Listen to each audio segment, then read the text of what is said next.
kebenaran-kebenaran mereka dirikan sebenarnya kebenaran-kebenaran yang palsu, yang hanya untuk mencari pembenaran diri gitu ya.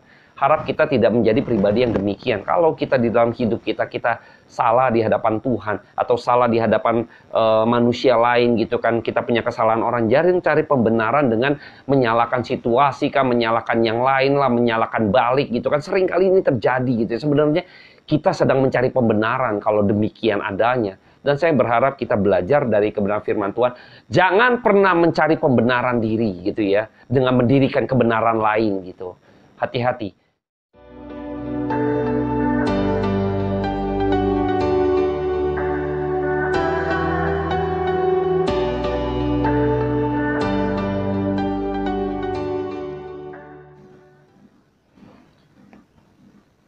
Shalom, selamat malam teman-teman dan rekan-rekan sekalian. Pada malam hari ini kembali saya menyapa kita semua untuk kita kembali boleh mendengarkan kabar firman Tuhan dan belajar firman Tuhan. Malam hari ini saya melanjutkan kembali ketika pada konten sebelumnya saya bicara mengenai Yesus adalah terang dunia di dalam Yohanes 8 ayat 12 sampai 20. Saya akan melanjutkan hal tersebut karena pada sebelumnya juga belum tuntas, maka pada minggu ini, malam hari ini saya akan lanjutkan dengan menitik beratkan mengenai kesaksian dan penghakiman gitu ya, mengenai kesaksian dan juga hakim gitu ya. Jadi saya akan coba bahas biar pada malam hari ini kita tetap di dalam keadaan kondisi yang sehat gitu ya, tetap menjaga kesehatan kita dan protokol kesehatan karena kita masih melawan COVID-19 yang belum pudar gitu ya, yang masih ada di tengah-tengah kita. Baik, saya akan berdoa terlebih dahulu sebelum kita membahas kebenaran firman Tuhan. Bapa dalam surga, terima kasih buat waktu yang Tuhan berikan buat setiap kami Tuhan. Kami mengucap syukur Tuhan karena di tengah-tengah pandemi COVID, kami masih bisa menikmati kebenaran firman Tuhan lewat live streaming seperti ini. Lewat media yang ada, Tuhan tolong pimpin waktu-waktu ke depan, kiranya Roh Kudus memberikan pengertian bagi setiap kami, agar kami menerima kemurahan daripada Tuhan, yaitu mengenal Allah di dalam kebenarannya. Terpujilah nama Tuhan. Kiranya Engkau memberkati setiap hati kami dan pikiran kami, urapi penuh dengan kuasa Roh Kudus-Mu. Berbicaralah atas setiap kami ya Tuhan. Hamba-Mu menyerahkan seluruh jiwa-jiwa yang ke dalam tangan Tuhan untuk diberkati oleh Tuhan. Dengar doa hamba-Mu ini. Dalam nama Tuhan Yesus Kristus, hamba-Mu berdoa dan mengucap syukur. Amin. Baik, saya akan bacakan terlebih dahulu di dalam Yohanes 8 ya. Ayat 14 sampai 20 saya akan bacakan terlebih dahulu buat setiap kita. Jawab Yesus kepada mereka, katanya, biarpun aku bersaksi tentang diriku sendiri, namun kesaksianku itu benar, sebab aku tahu dari mana aku datang dan kemana aku pergi. Tetapi kamu tidak tahu dari mana aku datang dan kemana aku pergi.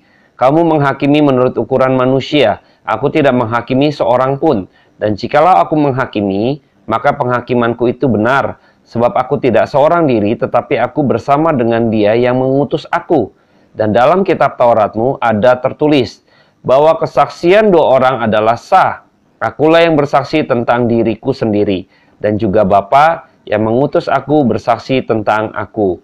Maka kata mereka kepadanya, di manakah Bapamu? Jawab Yesus, baik aku maupun Bapakku tidak kamu kenal. Jikalau sekiranya kamu mengenal aku, kamu mengenal juga Bapakku. Kata-kata itu dikatakan Yesus dekat perbendaharaan, waktu ia mengajar di dalam bait Allah, dan tidak seorang pun yang menangkap dia karena saatnya belum tiba. Nah, pada kesempatan ini saya coba melihat bahwa Yesus menegur mereka, kelompok orang-orang Farisi, kamu menghakimi menurut ukuran manusia, aku tidak menghakimi seorang pun. Nah, saya coba flashback gitu ya. Manusia berdosa gitu ya, yang sudah jatuh dalam dosa, mereka mencoba mendirikan kebenaran, lalu kebenaran mereka didirikan itu untuk menghakimi orang berdosa lainnya. Nah, ini kan lucu ya. Jadi orang berdosa menghakimi, mengadili orang berdosa lainnya. Jadi pengadilan seperti apa yang didirikan mereka gitu ya. Jadi penghakiman seperti apa yang didirikan oleh mereka? Tentulah penghakiman yang tidak seimbang, yang tidak adil gitu ya. Mengapa demikian? Bagaimana mungkin manusia yang sudah berdosa mengadili manusia yang berdosa lainnya? Kan sebenarnya manusia berdosa ini ketika mendirikan kebenaran, mereka mencari pembenaran, ya, mencari pembenaran. Jadi bukan kebenaran. Kenapa? Karena kebenaran ini adalah kebenaran yang palsu gitu kan, kebenaran yang mencari pembenaran, bukan kebenaran yang sejati. Makanya ketika manusia berdosa ketika manusia jatuh dalam dosa, maka kita mengetahui bahwa manusia tidak memiliki kebenaran yang sejati gitu ya. Karena mereka sudah berdosa. Maka pada waktu mereka sudah berdosa, mereka mendirikan untuk mencari pembenaran atas diri mereka yang sudah berdosa. Maka kebenaran yang mereka dirikan sebenarnya adalah pembenaran atas diri mereka yang berdosa. Nah, ini yang dilakukan oleh Adam dan Hawa. Kita tahu pada waktu itu, ketika manusia jatuh dalam dosa, Adam dan Hawa membuat pakaian dari daun dan cawat gitu ya. Nah, ini sebenarnya mendirikan kebenarannya. Untuk apa? Mencari pembenaran akan dosa mereka. Jadi menutupi dosa mereka. Jadi pengadilan yang demikian tentulah bukan sebuah pengadilan yang adil gitu loh. Jadi mereka mencoba menghakimi. Makanya bingung juga ya. Orang-orang Farisi ini suka sekali ya mencari perkara, mencari orang untuk dihakimi gitu ya. Kita tahu pada waktu yang lalu perempuan yang berzina dia bawa di tengah-tengah untuk dihakimi, dia mendirikan peradilannya sendiri, lalu dia mencoba untuk mendakwa gitu ya. Ini seperti kuasa iblis ya. Iblis itu kan datang untuk mendakwa, iblis itu datang untuk mencuri dan membinasakan gitu ya, untuk memberikan penghukuman dan mendakwa dan akhirnya membinasakan mereka, memberikan sanksi. Sama seperti kelompok orang-orang Farisi yang mencari orang berdosa gitu ya, lalu disidang gitu ya, lalu diadili, lalu divonis. Ini sama seperti iblis gitu loh. Berbeda dengan Yesus. Yesus datang justru bukan untuk menghakimi. Nah, ya, jadi berbeda sekali. Yesus datang justru untuk memberikan penawar atas racun dosa manusia yang sudah terkontaminasi oleh dosa tadi. Jadi Yesus membawa penawar gitu loh, untuk menyelamatkan sehingga mereka tidak binasa, sehingga mereka di dalam dosa tidak lagi dapat meracuni dan membinasakan mereka gitu. Tidak membawa mereka, tidak mendakwa mereka gitu loh. Tuhan Yesus sadar gitu loh bahwa manusia dalam kondisi yang sangat sekarat membutuhkan penawar. Jadi orang-orang Farisi berbeda. Mereka berasa begini. Mereka mengagungkan Musa gitu ya, Taurat Musa. Jadi ketika Musa memberikan 10 perintah Tuhan, Taurat Musa, lalu mereka memberikan hukum-hukum turunan-turunannya gitu ya. Jadi seakan-akan mereka merumuskan dari hukum Taurat, disusun hukum turunan-turunan lainnya, sehingga mereka berasa bahwa ini loh peraturan yang ada, hukum-hukum ini yang harus ditaati gitu kan, sehingga membawa kita kepada pribadi yang suci, yang kudus gitu ya. Sehingga ketika mereka sudah menyusun itu, mereka berasa mereka ini punya kuasa, kewenangan untuk menghakimi orang gitu, karena mereka menyusun dengan begitu detailnya gitu kan, sangat terperinci gitu kan, padahal mereka sedang mencari pembenaran diri. Ya, nah ini mindsetnya berbeda ya. Jadi orang-orang Farisi ini suka sekali gitu ya untuk menghukum, menghakimi gitu dengan ukuran manusia, dengan ukuran mereka. Makanya pada bagian lain Kristus juga, Yesus Tuhan itu selalu mengecam orang-orang Farisi gitu ya. Celakalah gitu ya.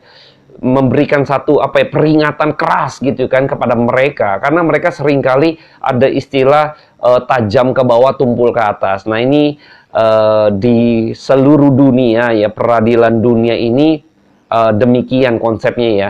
Jadi tajam ke bawah, tumpul ke atas. Istilah ini seluruh dunia juga tahu bahwa ada, karena kenapa demikian? Karena ada kepentingan-kepentingan tertentu di dalam politik gitu ya, di dalam bangsa-bangsa bernegara gitu. Ada kepentingan politik, ada kepentingan golongan gitu yang harus mereka perjuangkan gitu loh. Jadi ketika mereka menyusun gitu ya, undang-undang kah, peraturan kah, hukum yang berlaku kah, mereka menitipkan gitu ya, ada poin-poin pasal-pasal tertentu yang akhirnya mereka ada konflik kepentingan di situ, maka mereka berjuang untuk itu. Maka peradilan atau hukum yang didirikan gitu ya, bukanlah sebuah hukum yang sejati, tetapi kita bersyukur juga dari hukum Musa gitu ya, dipakai sampai kepada peradilan hukum-hukum secara umum di berbangsa dan bernegara ya. Kita bersyukur juga ya. bisa dipakai. Tapi kembali lagi kepada kelompok-kelompok Farisi, mereka menyusun itu justru untuk berat beban batunya untuk orang lain gitu ya.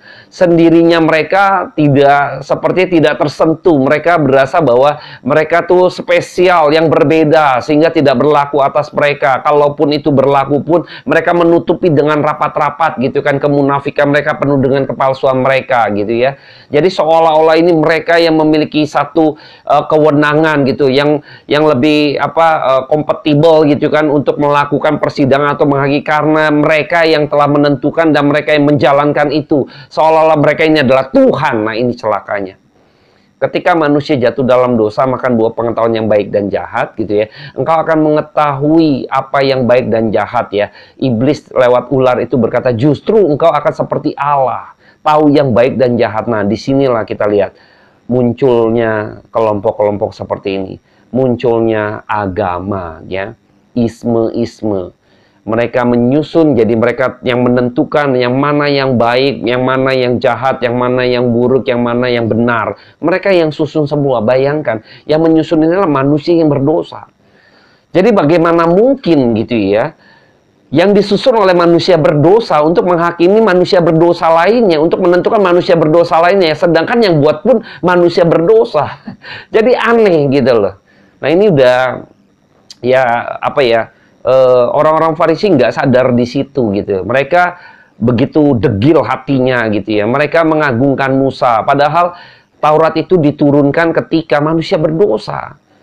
Hukum 10 perintah Tuhan gitu ya. Taurat Musa diturunkan ketika bangsa Israel itu jatuh dalam dosa. Itu ketika manusia sudah jatuh dalam dosa. Ketika Adam dan Hawa jatuh dalam dosa, maka muncul Taurat Tuhan, Taurat Musa. Maka di situ mereka nggak sadar gitu loh. Justru kehadiran Taurat Musa di tengah-tengah mereka gitu kan, di tengah-tengah bangsa Israel dan di dalam kitab Kejadian gitu ya, Perjanjian Lama gitu ya. Ini menunjukkan bahwa engkau manusia berdosa dan Tuhan itu suci dan kudus. Sampai masuk ke dalam Perjanjian Baru, maka mereka berpikir dengan menjalankan hukum Taurat dengan seluruh pasal-pasalnya yang begitu rinci, mereka memiliki satu suatu jasa yang untuk diperhitungkan, sehingga mereka bisa mengatakan, mengklaim bahwa mereka hidup suci. Engkau mau hidup berkenan di hadapan Tuhan, jalankan ini, maka hidupmu berkenan.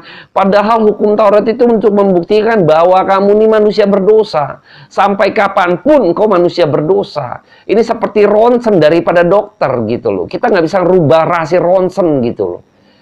Nggak bisa. Justru hasil ronsen ini harus menyatakan bahwa kita ini manusia berdosa, ya. Lalu kita ubah hasil ronsen ini, nggak bisa gitu, karena di dalam diri kita terdeteksi bahwa kita manusia berdosa. Jadi aneh gitu loh. Ya, jadi seringkali ini pemikiran-pemikiran yang akhirnya melahirkan isme-isme lain gitu ya, yang menyimpang daripada kebenaran, termasuk kelompok orang-orang Farisi yang banyak sekali yang akhirnya mereka mencari pembenaran dengan mendirikan kebenaran mereka. Ya, jadi ini yang kacau ya. Jadi saya coba kita disegarkan dulu gitu kan, bahwa sesungguhnya apa yang mereka lakukan manusia berdosa ya, itu sia-sia belaka ya. Itu sampah gitu ya. Tidak akan pernah mungkin akan bisa, ketika kebenaran tidak ada dalam diri manusia berdosa, tidak akan mungkin memunculkan kebenaran itu, tidak akan mungkin ya.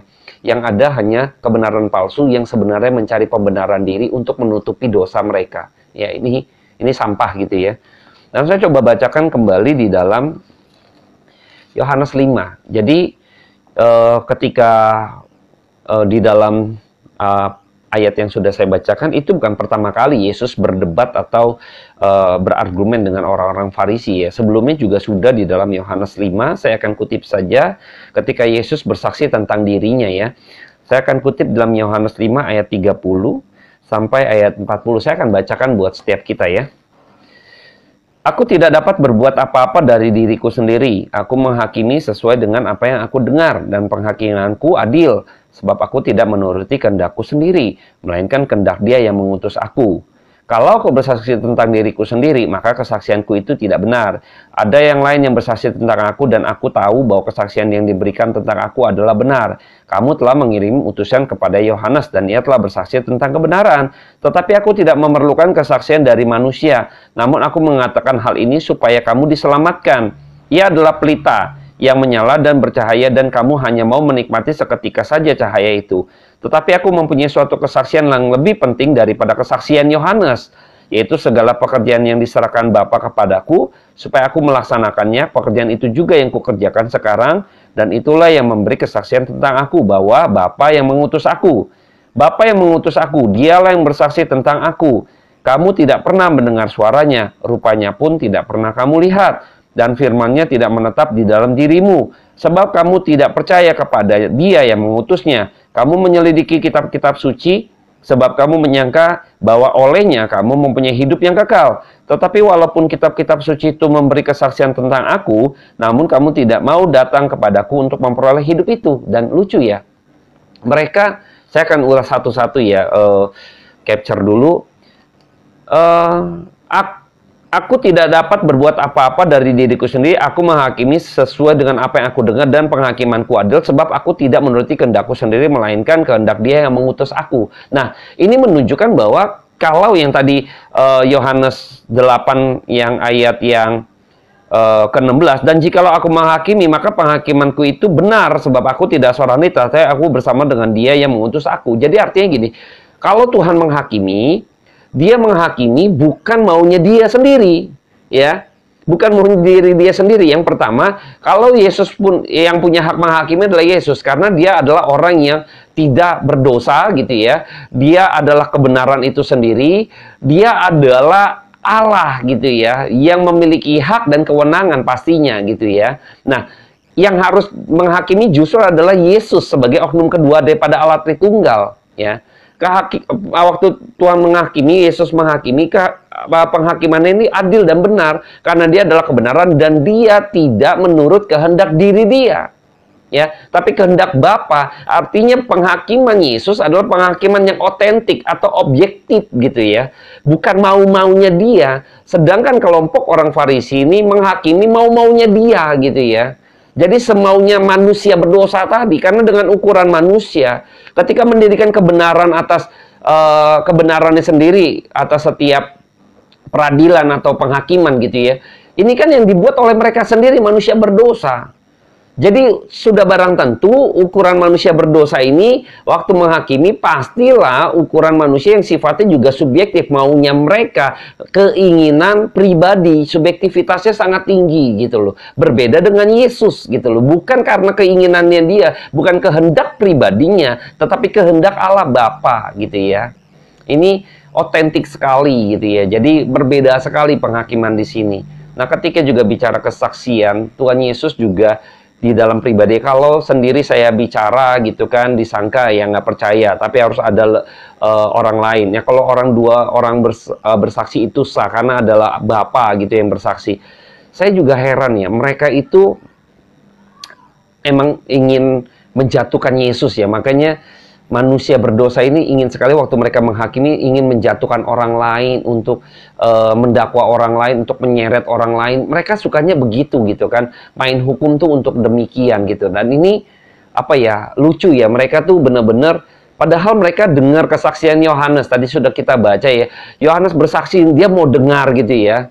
Dia mau dengar tuh, heran gitu kan. Padahal Yohanes hanya membawa pelita cahaya doang, dia membuka jalan bagi Tuhan, ya. Padahal Kristus sebagai apa ya, personnya yang emang Yohanes itu ini loh, Yesus loh yang sebagai Tuhan, dia hanya sebagai orang yang menyiapkan jalan saja bagi rajanya, itu Yesus itu, gitu loh.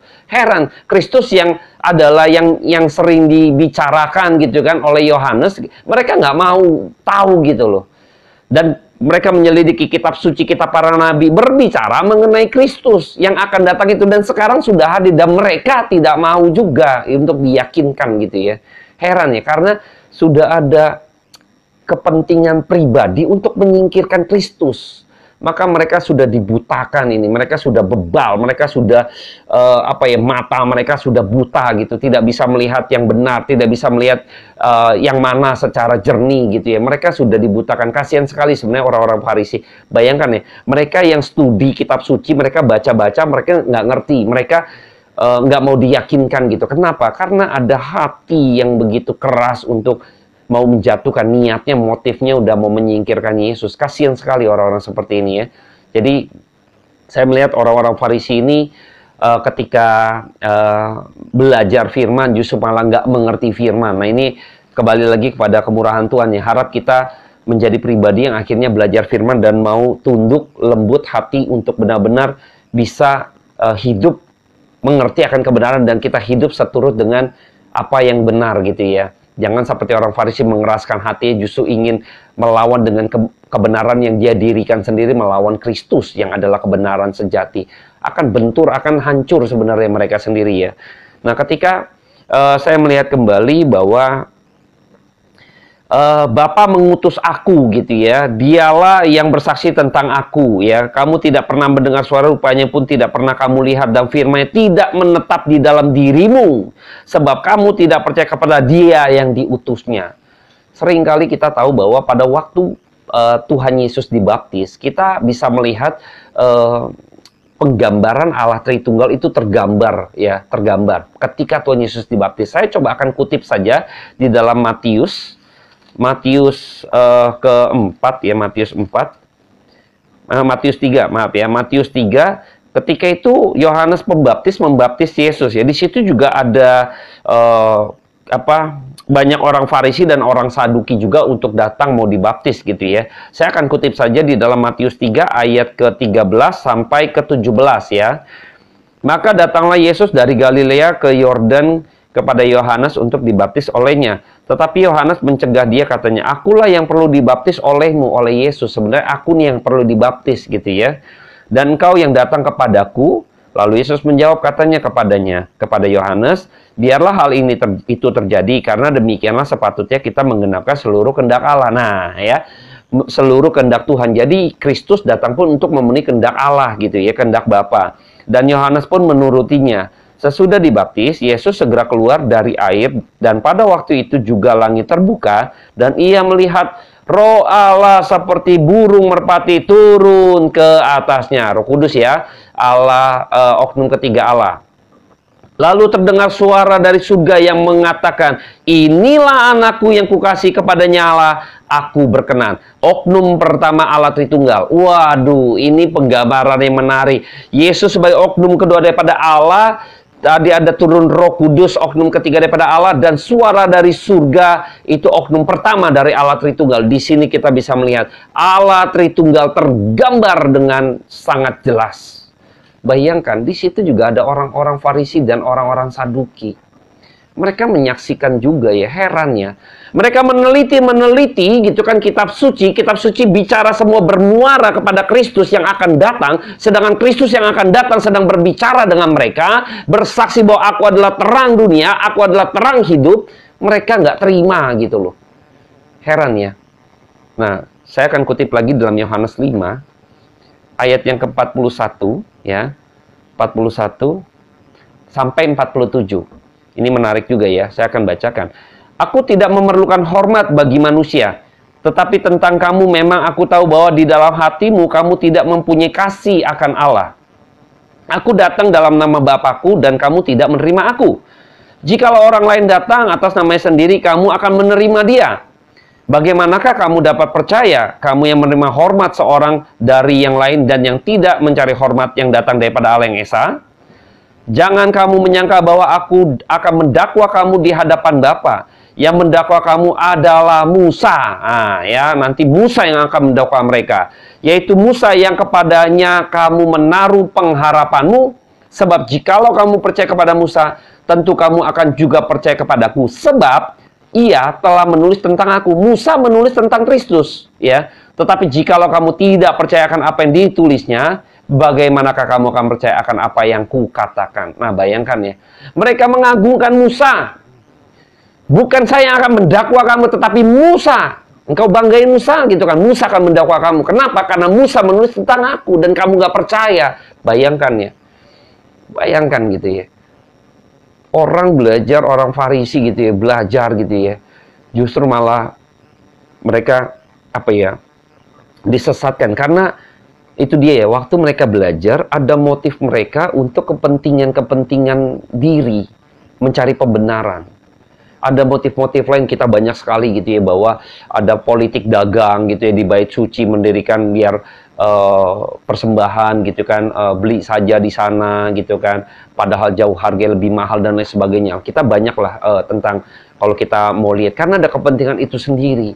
Maka mereka terancam ketika Yesus datang gitu ya, memberitakan, dan Kristus memiliki pengaruh yang besar, banyak orang yang mengikuti. Akhirnya mereka terancam, kelompok mereka terancam.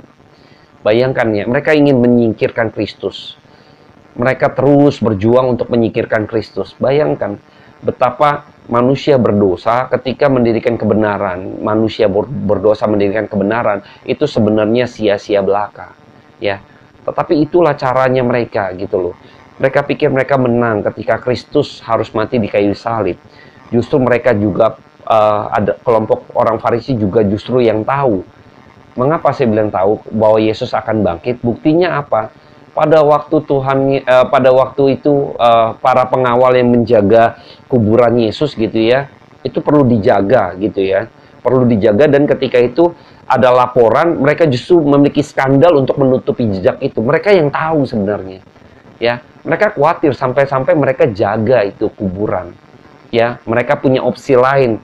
Ini kalau misalnya dia percaya kalau misalnya Tuhan Yesus nggak bangkit, ngapain kuburnya dijaga? Ya kan, logikanya gitu. Kalau Tuhan Yesus nggak bangkit, ya udah kuburan nggak usah dijaga. Ngapain dijaga gitu kan? Mereka jaga, ya kan? Kalau terjadi pun dia punya skandal karena dijaga. Nanti dia bilang, penjaga ini sebagai saksi palsu untuk bilang bahwa dicuri. Ini permainan mereka semua. Bayangkan gitu ya. Mereka orang yang tahu bahwa Yesus akan bangkit gitu loh. Tapi inilah skandal yang sudah terjerat. Makanya kebenaran-kebenaran mereka dirikan sebenarnya kebenaran-kebenaran yang palsu, yang hanya untuk mencari pembenaran diri gitu ya. Harap kita tidak menjadi pribadi yang demikian. Kalau kita di dalam hidup kita salah di hadapan Tuhan, atau salah di hadapan manusia lain gitu kan, kita punya kesalahan orang, jangan cari pembenaran dengan menyalahkan situasi kah, menyalahkan yang lain lah, menyalahkan balik gitu kan. Sering kali ini terjadi gitu ya. Sebenarnya kita sedang mencari pembenaran kalau demikian adanya. Dan saya berharap kita belajar dari kebenaran firman Tuhan. Jangan pernah mencari pembenaran diri gitu ya, dengan mendirikan kebenaran lain gitu. Hati-hati. Biarlah kasih Allah ada dalam diri kita. Jikalau kita emang salah gitu kan di mata hukum maupun dengan orang lain, di hadapan orang lain sebagainya, marilah kita mengakui. Dengan kita mengetahui berarti kita sedang tidak mendirikan kebenaran kita sendiri, tetapi melainkan kebenaran itu ada dalam diri kita. Karena apa? Kristus ada dalam diri kita. Maka kebenaran itu akan ada dalam diri kita. Dengan kita mengakui kesalahan kita, justru menunjukkan bahwa kita ada di kebenaran itu ada dalam diri kita, yaitu Kristus. Ini bedanya dengan orang percaya. Saya berharap kita memiliki hal itu. Poin ini mau saya bagikan supaya kita belajar. Jangan mencari pembenaran diri, tetapi biarlah kita juga kalau kita salah, ya kan, kita bukan manusia sempurna, toh kita mengakui kesalahan kita. Justru dengan demikian kita bisa tahu bahwa nama Tuhan dimuliakan. Orang lain akan lihat kita nggak cari pembenaran. Kita adalah orang yang memiliki kebenaran. Kristus yang menjadi kebenaran kita. Kita akui di hadapan Tuhan. Dan hari ini saya berharap bahwa apa yang kita pelajari pada malam hari ini boleh menjadi bagian bekal buat kita, untuk kita, yuk sama-sama jangan cari pembenaran diri. Yuk sama-sama kita menjadi pribadi yang mengakui kalau emang kita salah, kita akui saja. Ya, jadi jangan pernah menjadi pribadi yang terus menyalahkan. Sebenarnya kita kalau salahkan terus, kita serang cari pembenaran diri karena mendirikan kebenaran yang lain gitu ya. Hati-hati ya. Saya berharap kita semua dalam kondisi yang sehat untuk rohani kita ya, bukan hanya menjaga kondisi jasmani kita dari melawan COVID gitu ya, tetapi juga Ingat, iman kita juga mesti sehat. Apalagi di tengah COVID, banyak orang saling menyalahkan gitu kan. Nggak mau terima keadaan dan lain sebagainya. Tapi biarlah kita menyerahkan iman kita kepada Tuhan dengan mengerti akan kebenaran firman Tuhan. Jangan seperti orang Farisi yang udah meneliti kitab suci tapi mereka nggak mau terima gitu ya. Kebayang ya, bingung ya. Nah, saya berharap kalau misalnya hati kita keras, terus cari kebenaran sendiri, itu percuma, sia-sia belaka, akan bentur kita yang benyok ya. Maka Yohanes Pembaptis juga memperingatkan keras kepada mereka gitu ya. Saya akan kutip sebagai kutipan yang terakhir di dalam Matius 5 ketika Tuhan Yesus dibaptis tadi, Matius ayat ketiga gitu ya, pasal ketiga ketika Tuhan Yesus dibaptis dan orang-orang Saduki, orang Farisi juga datang untuk mau memberi diri dibaptis. Saya akan bacakan di dalam Matius 3 ayat ke-7 ya, ayat ke-7 sampai ke-8. Tetapi waktu ia melihat banyak orang Farisi dan orang Saduki datang untuk dibaptis, berkatalah ia kepada mereka, "Hai kamu keturunan ular beludak, siapa yang mengatakan kepada kamu bahwa kamu dapat melarikan diri dari murka yang akan datang?" Ini kecaman ya, peringatan. Jadi hasilkanlah buah yang sesuai dengan pertobatan. Karena tahu gitu loh. Mereka nggak bisa main-main gitu kan. Mereka pengen terlihat gini, munafik gitu kan. Makanya petira datang, orang mau dibaptis. Justru Yohanes Pembaptis malah memberikan satu hardikan gitu kan. Hai keturunan ular budak. Kebayang nggak gitu ya. Heran ya. Pak Yohanes Pembaptis, dia tahu kebenaran, dia tahu motif daripada orang-orang Farisi dan Saduki ini. Maka dia kecam kebenaran, dia mengatakan kebenaran. Jangan kau pikir gitu kan, bisa lari dari murka Allah yang akan datang. Kalau kita terus mendirikan kebenaran, mencari pembenaran diri, sebenarnya kita orang yang belum memiliki kebenaran itu, belum menerima Kristus. Sama seperti Adam dan Hawa. Waktu jatuh dalam dosa, dia menggunakan pakaian dari daun dan cawat. Ini masih cari pembenaran diri. Maka harus diganti dengan pakaian dari kulit binatang, yaitu dengan kebenaran Kristus. Maka ini yang benar, ya. Ini tidak benar, ini pembenaran. Ini kebenaran sejati, ya. Kalau masih pakai pakaian yang dari daun dan cawat, itu juga sia-sia, maka harus diganti dulu. Kalau orang sudah ada kebenaran, dia akan mengakui kesalahannya. Dia akan sungguh-sungguh bertobat, maka menghasilkan buah pertobatan sesuai dengan menghasilkan perbuatan sesuai dengan pertobatannya. Ini yang dikehendaki. Ganti pakaiannya. Yuk kita tunjukkan kita sebagai pribadi yang memiliki Kristus, yang memiliki kebenaran. Kalau kita salah, kita dirikan kebenaran Kristus, yaitu mengakui kesalahan kita. Baik, saya akan akhiri pada malam hari ini. Saya akan berdoa buat setiap kita. Bapa dalam surga, terima kasih buat kebenaran yang kau berikan buat hamba-Mu ini. Hamba-Mu sadar dengan keterbatasan hamba-Mu di dalam sharing firman Tuhan. Tapi hamba-Mu percayakan kuasa Tuhan yang tak terbatas terus melampaui akal pikiran kami, melampaui ruang dan waktu, kiranya memberkati kami. Terpujilah nama Tuhan, kekal selama-lamanya sampai selama-lamanya. Amin. Oke, thank you teman-teman yang sudah berbagian. Salam sehat selalu, Tuhan Yesus memberkati.